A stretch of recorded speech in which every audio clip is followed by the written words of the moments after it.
நாங்க மியூசியம் பார்த்துட்டு பக்கத்தில் இருக்கிற கப்பன் பார்க் விசிட் பண்ணியிருந்தோம். நாங்க வீக்கெண்டில் தான் வந்திருந்தோம். கொஞ்சம் கூட்டமாக தான் இருந்துச்சு. டிக்கெட் எல்லாம் ரொம்ப ப்ரைஸ் கம்மி தான். கிட்ஸுக்கெல்லாம் என்ட்ரி ஃபீஸ் ஃப்ரீ தான். மார்னிங் 10 to ஈவினிங் 6 வரைக்கும் ஓப்பன் இருக்கும்.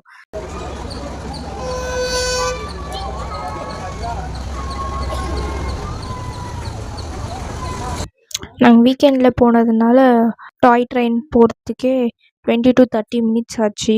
நாங்கள் அவ்வளோ நேரம் வெயிட் பண்ணி தான் ட்ரெயினில் ஏறினோம். டாய் ட்ரெயினில் போகிறது கிட்ஸ் எல்லாம் நல்லா என்ஜாய் பண்ணுவாங்க. நம்ம என்ட்ரன்ஸில் கூட டிக்கெட் வாங்கலாம், இல்லைன்னா பர்டிகுலர் கேம் ஆடும்போது கூட டிக்கெட் வாங்கலாம்.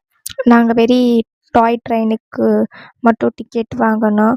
ஒரு 10 to 20 மினிட்ஸ் ரைடு நல்லா இருந்துச்சு. நாங்கள் ட்ரெயினில் போயிட்டுருக்கும்போது நிறைய பேர் போட்டிங் பண்ணிகிட்டு இருந்தாங்க. நாங்களும் போட்டிங் பண்ணலான்னு பார்த்தோம். ஆனால் வீக்கெண்ட் இருக்கிறதுனால செம்ம கூட்டமாக இருந்துச்சு. நாங்கள் நெக்ஸ்ட் டைம் வரலான்னு சொல்லிட்டு அங்கே போட்டிங் கூட அடல்ட்ஸ்க்கு ஒரு 30 ருபீஸ், கிட்ஸுக்கு வெறும் 10 ருபீஸ் தான். இங்கே toy train, motor boating, dragon train, break dance இந்த மாதிரி கேம்ஸ் எல்லாம் இருந்துச்சு. இங்கே வெளியே வரும்போது ஒரு குளம் இருந்துச்சு. அது பக்கத்தில் நிறைய வாத்துங்க இருந்துச்சு. நாங்களும் அப்படியே மெட்ரோவில் கிளம்பிட்டோம். Okay, by guys.